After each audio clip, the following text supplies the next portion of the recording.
Good afternoon and welcome to this video that we're bringing to you from the Propeller Club. We're going to be looking at the subject LNG conditions of use. And so this is another video where we look into specific technical topics within the shipping and trading community. We're very lucky today to have three excellent guests with us. And so we have Peter and Christopher both joining us from Skuld, the P&I Club, and we also have Ben joining us from FlexLNG. And so just to get started, I'd like to give them all an opportunity to introduce themselves. So first of all, I'll pass over to Christopher. Good afternoon, Richard, and thank you for inviting me to this. My name is Christopher Kuhlmann. I've been with Skuld for about 18 years, and by background, I'm a Norwegian qualified lawyer. I do roughly 2 to 3 conditions of use every week. Thank you very much, Christopher. Glad to have you with us. Peter, so over to you. Yeah, thanks, Richard. My name is Peter Hazel, also with Skuld. I work in business unit Oslo 1. I've been at Skuld for 6 years, and before that I was at an international shipping law firm. I work in claims with a particular focus on charterer and trader members. Excellent, thank you, Peter. And so Ben, yourself. Thanks, Richard. So my name is Ben Martin. I'm the Chief Commercial Officer at FlexLNG. I've been with Flex for 12 months, and prior to that I was 10 years with an oil trading house based in Geneva.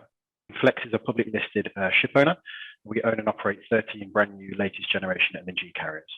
We're dual listed on the Oslo Stock Exchange and the New York Stock Exchange. And we generally have clients ranging from the super oil majors like Shell, Chevron, BP, including the producers like Cheniere, and then also down on the other end of the spectrum of the traders like Gumbel. So we have a very global trading exposure with our ships calling almost every port in the world. And so we do get to see quite a lot of these COUs on a regular basis. Excellent. Well, thank you, Ben. Well, LNG conditions of use, so liquid natural gas, this is an area which is becoming quite a lot more interesting over the last couple of years. LNG is a lot more traded, a lot more transported than it was in the past, and being seen as a very interesting fuel of the future. And so we're going to be looking into what are these conditions of use and how they affect ship owners and how insurance companies deal with them and just the larger context. So we're looking at it from the point of view of Skuld, which is a P&I club, part of the international group. And we're very lucky to have Skuld as a member of the Propeller Club here in Geneva. And also from the ship owner's point of view, which Ben will be explaining to us, and just to get a couple of different angles. So we're going to start off looking a little bit of the broader subject, and I'm going to pass over to Christopher to give us a bit of information. Thank you, Richard. Conditions of use is quite often called a COU. There may be other names as well, sort of like a port liability agreement. It could be called marine liability agreement, and also seen that it has been called something like SSLA, ship shore liability agreement. A COU is a contract between the terminal to the ship owner that allocates responsibilities and liabilities during the vessel's stay at the terminal. So a non-LNG vessel may also be required to sign a conditions of use if the port terminal also consists of an LNG part. There are many ports and terminals setting out strict terms for vessels calling their ports. So this is not exclusive for LNG vessels, but the LNG terminal contracts, they are known to be very strict and also fairly standardized, albeit with some geographical differences. The conditions of use are often part of a bigger contract setting out all the technical requirements and guidelines for the LNG vessels calling. And the specific conditions of use then regulates the liability structure again. So as a P&I club, we only see the small part of it.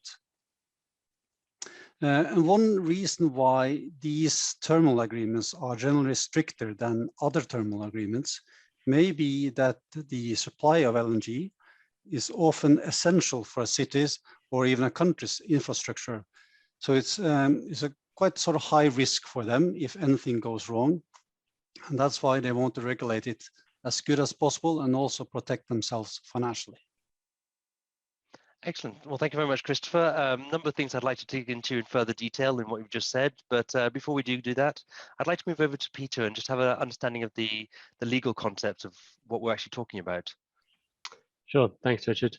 I'll try to just summarize, I think, the criteria that the international group have for these conditions of use contracts. So as people watching this will probably know, the international group is a group of 13 clubs that share or pool risk amongst themselves so that they can provide high limits of insurance. And they have specific criteria for certain risks in order for them to be poolable. And there are specific criteria for LNG COUs, and two in particular that I'll come on to.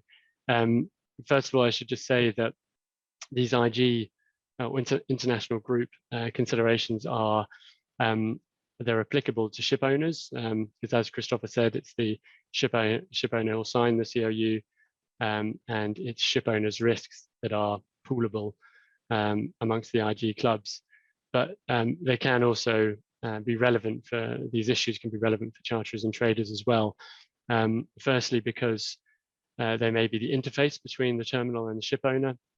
So they'll need to know whether the ship owner can accept the COU or not. And secondly, because in some cases, depending on the wording of the COU, they may face a direct exposure under the contract. And I'll come on to that. Now, these two criteria, and I'll try to be brief as far as possible. The first one is in relation to indemnities. So where the ship owner agrees to pay the terminal for certain liabilities. Ideally, these should be fault-based, so each party taking on responsibility for the losses arising from their negligence. But it's not unusual for these COUs to sometimes be more onerous than that. And that's acceptable as long as any indemnity either has a carve-out for sole negligence of the terminal. So there needs to be a clear carve-out in there saying that if an incident arises purely from the negligence of the terminal, then the ship owner shouldn't need to pay for that. Or it needs to be part of a knock-for-knock regime. And knock-for-knock, I won't go into that now. It's something which in my experience sounds very simple, but can actually be relatively complex. The second criteria is in relation to limitation. So generally, ship owners have a statutory right to limit in relation to certain claims. So for example, damage caused to a terminal by a ship. Now, sometimes these COUs require that the ship owner waives that right of limitation. That's okay as far as pooling is concerned, but only if there is a contractual cap of $150 million in the COU. So that's a key issue to look out for when you're looking at these contracts. Either the statutory right needs to be intact, the statutory right of limitation, or there needs to be this contractual cap of no more than $150 million. So I'm sure there's a lot of other issues and legal issues about specific COU wordings that we can hopefully discuss later.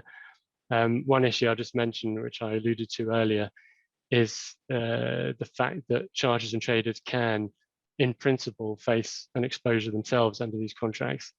And the background to that is that although the contract is between the ship owner and the terminal, these contracts often adopt the definition of the vessel interests on the one hand and the terminal interests on the other. And these groups are defined quite widely. Normally it involves or includes affiliates and so on. But sometimes the vessel interests can include specifically the charterers and perhaps the cargo owners as well. And if that's the case, and if the wording of the COU is such that it's clear that they're taking on joint liability together with the ship owner, then that's obviously a concern for them. And that's something which they'll need to consider. And I raise it for awareness because I think that sometimes charterers may think, well, this is a contract for the ship owner only to look at. I'll just pass it to them for them to review it with their club. But sometimes it may be worth a closer look from the charterer as well. Excellent. Well, thank you very much, Peter. Again, a number of things I'd like to dive into there. You mentioned this cap of $150 million, and I'll be coming back to that a little bit afterwards. So then we also have the ship owner's point of view. And so, Ben, how do you manage this this complex situation? Yeah, so I thought I'd just give a little colour about the LNG shipping trade as a sort of opening part. So, LNG shipping, unlike, let's say, tankers or bulkers, is carried out on a time charter basis only, whether it be short or medium or long term, as opposed to the other segments which are mainly on voyage basis. So we don't know exactly where we're going to go because it's pretty much once the vessel's on time charter, the charterer decides on the trade of the ship. So our agreements with our charterers are essentially governed by the time charter party, and we will have provisions within those in order to be able to say that we warrant acceptability into certain ports all around the world. We have a sort of what we call a primary terminal list, and we need to be physically compatible, and then normally we need to have COUs in place, or at least approval for COUs for those specific ports as well. And within the time charter parties, we generally have a COU provision, which says that we will procure signing of these COUs without additional cost to the charterers. So from an owner's perspective, because of our time charter party obligations, we have to follow these legitimate voyage orders, which would be to call port A or port B or whatever it might be. And so we need to make sure that we get these documents signed without delay. Otherwise, we may, in theory, be in breach of our TCP obligations. Naturally, we have P&I cover in place for the main COU in sort of general terms where the liabilities are portable.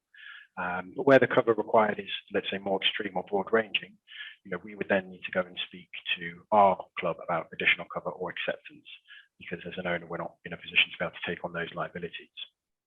So in practical terms, what that means is us negotiating the COU changes from what the terminal passes to us, with which we've passed to our P&I club, to try and find a middle ground.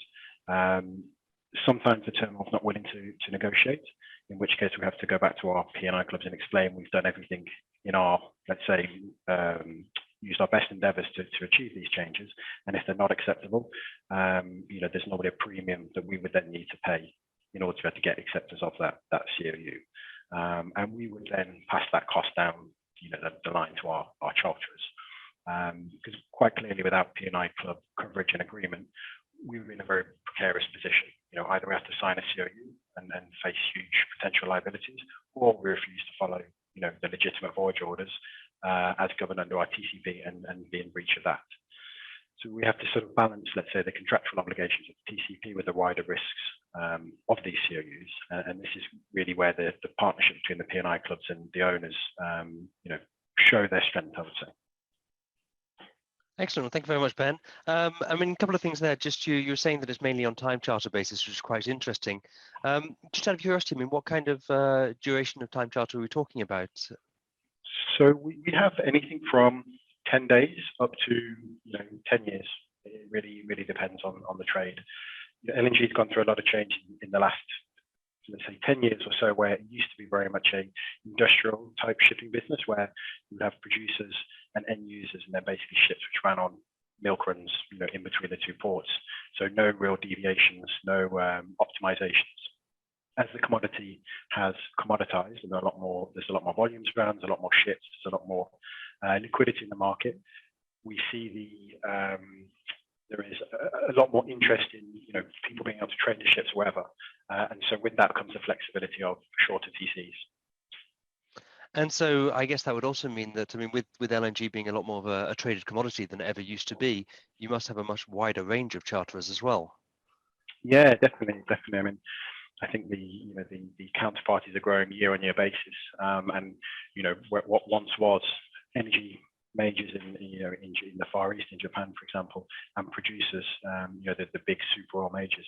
Now you have a huge number of traders involved. You have a huge number of other counterparties who are adding liquidity to the LNG space. Okay, I mean, I'd like to get back to that in a second, but Christopher, just over to you. I mean, you were talking about how you encounter quite a lot of these conditions of use on a regular basis. I mean, a couple of questions. First of all, how do you tend to work with the with the terminals that are issuing these conditions of use, is there any kind of discussion of trying to have some kind of common platform or common ground for this, or is it very much each has their own approach? I think it sort of, it changes geographically. It's sort of each part of the world has, so there's sort of different parts that are quite similar, but we do never sort of engage in a direct dialogue with the terminals. What we do, at least what I do personally, you know, I work mainly with owners. So like you know, Ben's company. So we deal with the owners then deal with the charters, and the charters deal with the terminals. So what we do then, if the conditions of use is not acceptable in our review, we may try to sort of draft a new wording. And then that goes through the chain and to the terminal. And as Ben said again, you know, most likely they will sort of reject it. But it happens that they have approved sort of our draft and provide us with a new wording. And then most likely the conditions of use can be accepted without any additional premium. But if they do not accept any changes, we do need to charge a premium for it. And that is sort of, then it depends on what is it with the contract that is sort of not approvable. And that may be the liability part, or it could be the limitation part. So if it's only the liability part and the contract is limited at $150 million, then it's quite simple. Then you draw up an extra cover for $150 million. But if the contract is unlimited, then there are a lot of challenges. Because, you know, as an insurance company, you have to draw a limit. You have to sort of price, you know, X amount of dollars as a limit. And the contract may say that the ship owner or the ship should hold the terminal harmless for any and all consequences. And then again, that depends on the jurisdiction. So it can be quite tricky. Do you know if there are any efforts? I mean, obviously you talk to the terminals through your members, through the ship owners. Do you know if there's any efforts by industry bodies to try and get some kind of you know, common wording for these conditions? I don't know in detail, but I guess it has been that in the past, because the LNG terminal contracts, they are mentioned in the pooling agreement to the international group. And they have, most of them at least, have some specifics that sort of ticks the boxes in the pooling agreement. So there must have been a dialogue somewhere.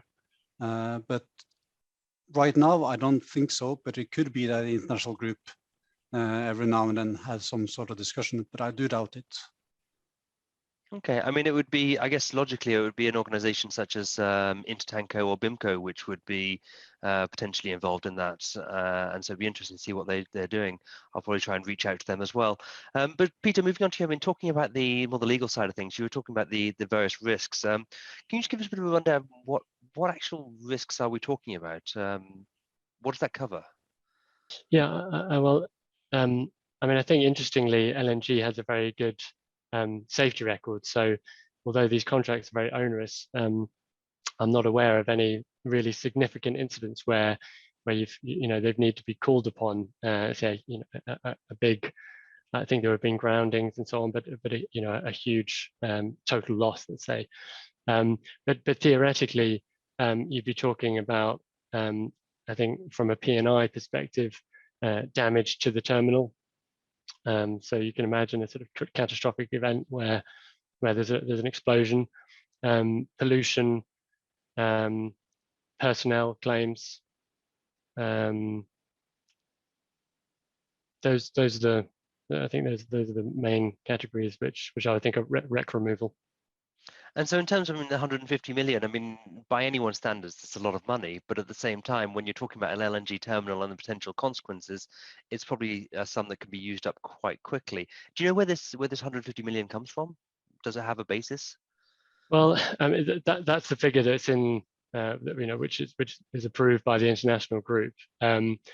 It's, I mean, if you didn't have that contractual limit of 150 million, if you were just going by normal statutory limits, which would typically be the LLMC, so the Convention of limitation of liability for maritime claims. I think, I don't have the figures on the top of my head, but I think for a big LNG tanker, I mean, Christopher might know this, but I think you'd be talking in the region of $100 million. So, I mean, 150 million is I think is a bit higher than what you would have under statutory limitation. But it's, as you say, it may, in a really catastrophic event, perhaps it wouldn't be sufficient, but I think it's linked to the statutory limit, so it gives something on top. Okay, that makes a lot of sense. I mean, you say at the moment there hasn't really been any massive claims that have arisen from this, and I think we're all having a collective touch wood moment. But I guess it's also linked to the fact that we are talking with very expensive investments, and so the companies that are managing the terminals and the vessels themselves are very, very advanced, very technologically sophisticated companies. Ben, just going back to you on one point, because LNG is obviously a very, very hot topic at the moment. It's a very hot topic within the shipping world, and so we're talking about it being used as a fuel for vessels and potentially a fuel of the future. That's to be seen. So we're probably going to see more bunkering going forward. Is that something that you also see an impact in this business, or would you consider it to be almost completely unrelated? In terms of the COU, or just in terms of the LNG business space? In terms of the LNG space. Well, I think it's, with any commodity, you're always looking for areas of growth.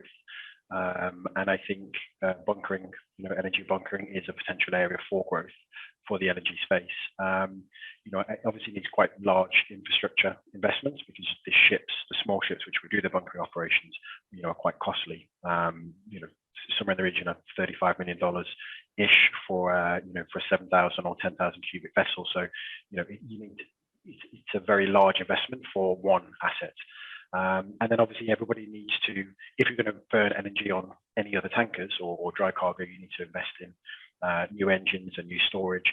So that investment is also very, very large. But for sure, it's an area of growth potential for the LNG space.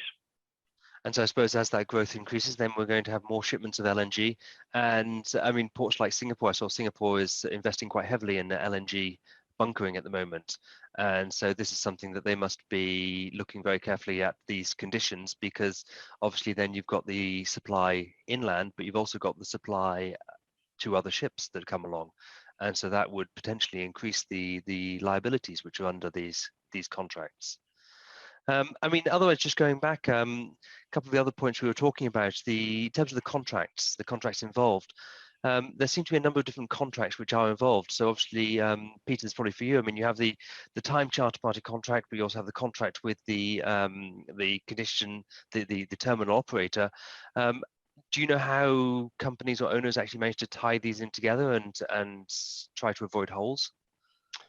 Yeah, I mean, I think the most important thing in an ideal world is that in the charter party there are some provisions. It's agreed in advance how the charterers and the owners will deal with these conditions of use. For example, in I think the standard Shell LNG time charter party, there is a provision, that the default provision along the lines that the owners will sign the COU as long as it's essentially as long as it's possible for them to get P&I cover for it, and I think that's it seems like a reasonable approach to take. The owners need to be able to get coverage, whether it's poolable or whether it involves some additional premium, as long as they are able to get P&I cover for it. I suppose that's the good thing about when we're talking about LNG tankers, we're only talking about the international group. They're the only P&I clubs that anyone would approach for a P&I cover for these type of vessels. I mean, otherwise, moving back to some of the things that you were saying, Ben. I mean, in terms of the just following up on that contracts, do you think there's any chance of some of these liabilities being passed on to the charterers over time? Or, I mean, the charterers essentially being the ones who are dealing with those terminals, and maybe they could pick that up.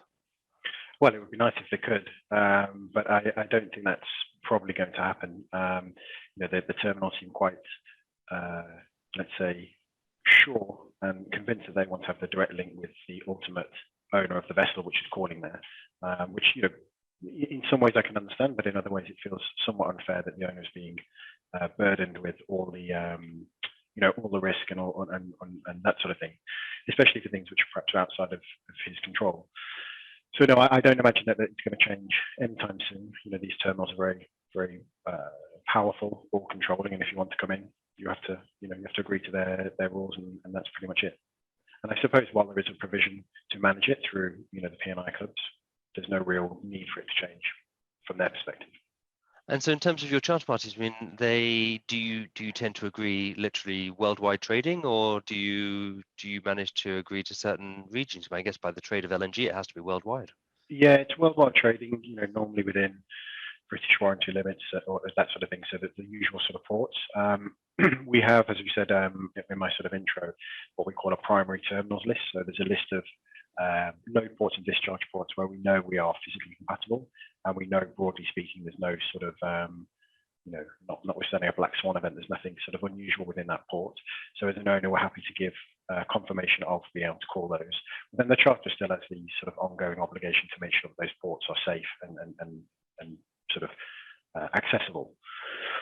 So yeah, you know, our job as an owner is to be as flexible as we can within the boundaries of, you know, what's safe to do so. Excellent. Well, that makes a lot of sense. I mean, Christopher, just coming back to you, talking about the different regions in the COUs that you tend to see coming across your desk. Are there certain parts of the world which you find, you know, they're a little bit more onerous, and also do they tend to be very standard within the same countries? Yeah, well, there are differences from different parts of the world, as you say. I would say on the sort of positive side, I would say that the US terminals tend to be a little bit more balanced in what they require from the ship owners. They're more fault-based when they're sort of discussing liabilities. So that is, you know, from an owner's perspective and from an insurance perspective, that's obviously very positive. There are other parts of the world which are not so good. Some parts where we do see that, you know, there are several pitfalls that we wouldn't necessarily expect, but it could be, you know, typical, like, you know, the conditions of use is certainly not good, is maybe as bad as it gets. And then if we do protest, or the owner or charters do protest, then they are presented with a new contract under a new name, which was not presented initially. And then, of course, there are a lot of legal issues based on that. You know, what's the hierarchy between those two contracts? You know, who are the parties to be bound, etc., etc. So there are a lot of sort of things that you do sort of expect more from different parts of the world than from other parts of the world. I mean, just following on from that, without getting into, obviously not asking you to disclose any confidential information, but do you ever find yourself just flat out refusing to accept the COUs? Yeah, we do that. But then the owners under the charter party, they have to go there. So we sort of have to draw up an extra cover. But there's also sort of, you know, one thing that is not insurable for the owners, which can be quite important. And that is that some conditions of use, they involve criminal aspects. So if you, for example, if you do not obey with sort of, call it wreck removal, if you do not obey within their sort of given time frame, it's considered a criminal offense. And if the terminal is then state-owned and in what I would say is in a challenging jurisdiction, then you're sort of fighting the state for something that is criminal offense, and you can't insure yourself against that. You know, as an insurance company, you can't jump in and take the imprisonment. Yes, as much as you would like to. I mean, there are a lot of different things that we can cover. Talking about LNG conditions of use, it's actually a very, very wide subject. I think we've covered a lot of the most important points. I mean, just before we do bring it towards an end, I don't know if there's anything that any of you have been discussing that somebody else would like to comment on. If there is, please don't hesitate. But I think that basically brings us towards the end of this video, and I'd like to say thank you very much to all three of you for your interesting comments. It's something I'd like to spend a lot more time discussing with you in more detail. Obviously, within the Propeller Club, we are looking forward to having more in-person events at some point in the near future. We're hoping to have an event on the Neptune in July, which might be our first in-person event. And otherwise, we're going to be looking at other topics that we can look at and which are relevant to our members and to our contacts within the Propeller Club. So on that note, I would like to say again, thank you very, very, very much to you all, to Christopher and Peter from Skuld and from Ben from FlexLNG. Thank you very much for your time and for your interesting comments. Thank you very much, Richard. Thank you.